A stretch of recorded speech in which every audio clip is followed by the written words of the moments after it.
This is apparently probably like one of the nicest shoplifters ever, apparently. But let's just check this out, right? So another video of shoplifting at a Rite Aid emerges as store is forced to shut down. So this is the Hell's Kitchen's Rite Aid where the Post saw numerous people stealing last week.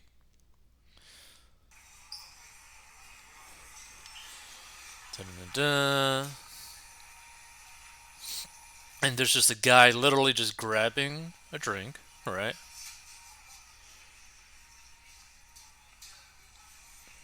Well, at least not yet, but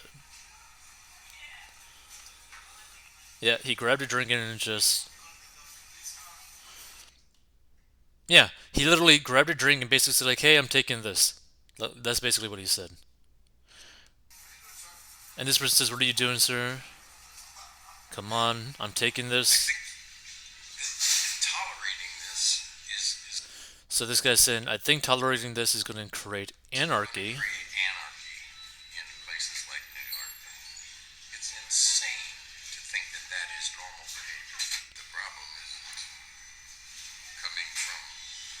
Shoplifters, but from the top. We need a mayor, we need a council, we need all those things to say no. I don't think it's any more complicated than that. It used to be right and wrong in this country. And this security guard at another drugstore says they can't stop thieves.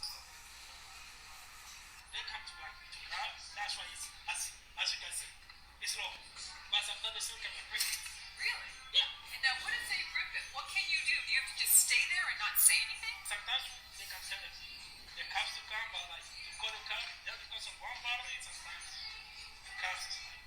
So you can say something to them. No, you can say, oh no, please don't do that, don't do that. But they don't kill it.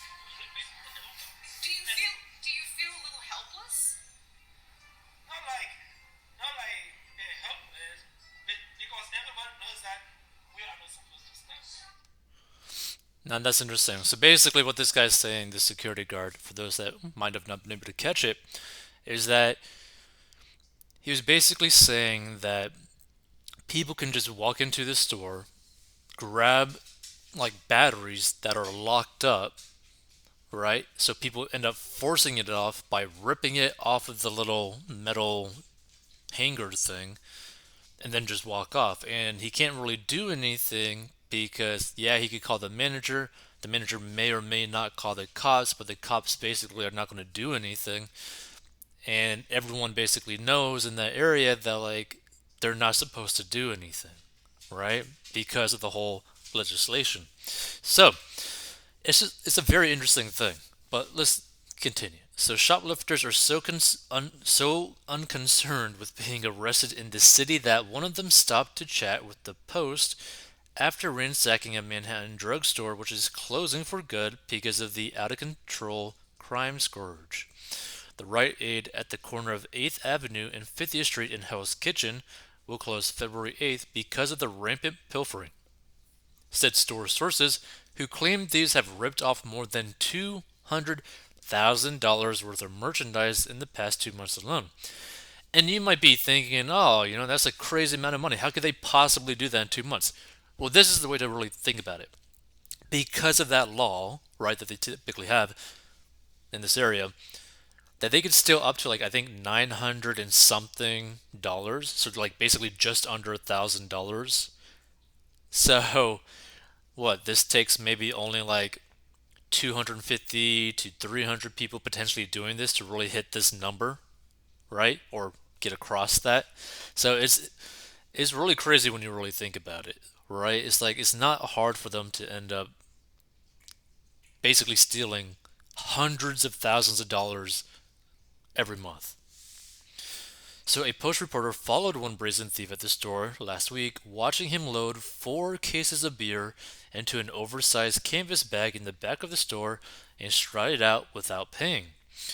A guard with the word security emblazoned on the back of his shirt watched the thief as he walked out, but did nothing to stop him. Sometimes I feel bad for these guys in charge. You feel bad for the security guys, the thief told the Post outside the doomed store. I know I do wrong, he said. If they tell me, put it back, I put it back. But they almost never tell him to put anything back or stop him in any way, said the man, a native of Senegal who lives in the Bronx, where he is a union painter.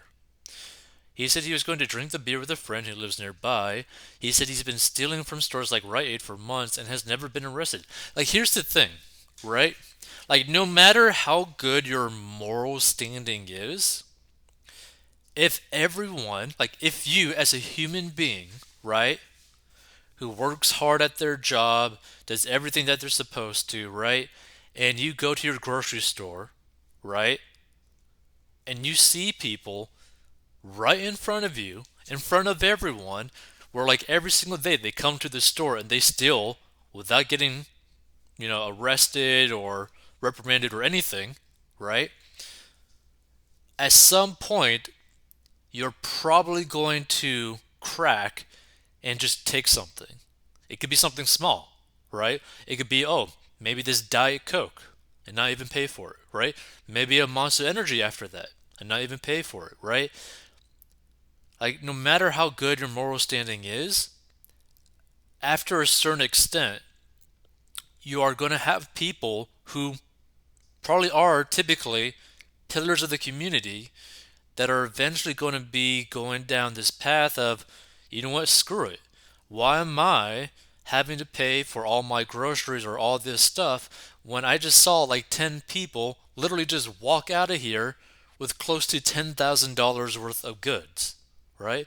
And I'm here waiting in line to pay for these items. You're going to start thinking, wait, that's not fair. How can this happen? Why am I paying for this? Like, people are going to get into that type of mindset, and it's going to get very dangerous, right? And by dangerous, I mean there's going to be so many businesses leaving these areas because they simply cannot financially handle the burden, which then leads to more crime because typically businesses try to locate closer to areas with a high density of population with the least amount of crime because they want the most amount of money, right? But when businesses just leave an area and basically make it desolate, you tend to have an increase in crime because there's nothing there. There's nothing basically improving the area. There's not anything like where people end up having money, where they would actually end up caring about it, would end up actually going there because there's nothing there to actually go to, right? So, New York actor and comedian Michael Rappaport has also caught thieves in the act. In a Tuesday social media post, he showed an alleged shoplifter brazenly walking out of a Rite Aid on the Upper East Side with goods in hand. Store staffers say they've been told to tell customers the company is simply cutting costs. But the shocking epidemic of shoplifting around the city has devastated the store, which sits across from two subway stations and has been a staple of the neighborhood for at least 20 years. A Post reporter saw other men shoplifting from the 24-hour location with ease at all hours of the day and night last week. They come in every day, sometimes twice a day, with laundry bags and just load up on stuff. One store employee told the Post as two other employees stood by nodding in agreement. They take whatever they want and we can't do anything about it. It's why the store is closing. They can't afford to keep it open. Exactly, right? And there's going to be so many more stores like this. The shoplifting epidemic has gone on unabated for months across the city. In October, one crook was nabbed and is finally in jail after being let go for his own one-man shoplifting spree in Queens, with 46 arrests. Retail theft complaints in the city have jumped 36% from 2020 to 2021, according to the most recent NYPD data. And state bail reform laws have made it easier for crooks to make off with cornucopia of products from bottles of white wine to toothpaste and mascara. Theft of anything under $1,000 is considered a misdemeanor and unlikely to result in much more than a slap on the wrist. But crooks don't even get that because no one bothers to call 911 and no one, including the in-house security guard, stops them, police and store sources said. Numerous employees at the store, including security guards, said their bosses forbid them to engage the shoplifters in any way. Security guards and store personnel at several other drugstores within a 5 block radius of the Rite Aid and Hell's Kitchen told the Post the same thing. They are forced to watch as thieves make off with loot. They don't want us to get hurt, said one employee at the Hell's Kitchen store, citing the clerk in a Los Angeles Rite Aid who was fatally shot last year when he confronted two men leaving the store without paying. Another clerk said the store is worried shoplifters will sue Rite Aid if a staff member touches them or threatens them. If we say anything or try to stop them thieves and the store finds out about it, they'll fire us, the clerk said. All you can say is please, please don't do that, said a security guard at CVS at 49th and Broadway about the thieves who come in and sometimes even tear off products that have been locked onto shelves. He feels helpless, he said, because everyone knows we can't stop them. Beer and makeup are the most popular items to steal, store sources said. Some items are resold on Amazon, and some thieves bring items down to Penn Station where they hawk them to the homeless, sources said. And here's the thing, right? If you knew, right? Like if you're someone who's like living on the street or is already kind of like doing like criminal activity, why not do something that you know that you're not going to get in trouble for it? So you could just basically steal $1,000, less, just under $1,000, like $999, right, worth of goods, walk out, sell it all for that amount of money, basically, and just keep on doing that every single day. You could probably end up having people making, I don't know, 50 to maybe even six figures doing that in cash. Like, it's crazy. Or not even just cash. They might just end up just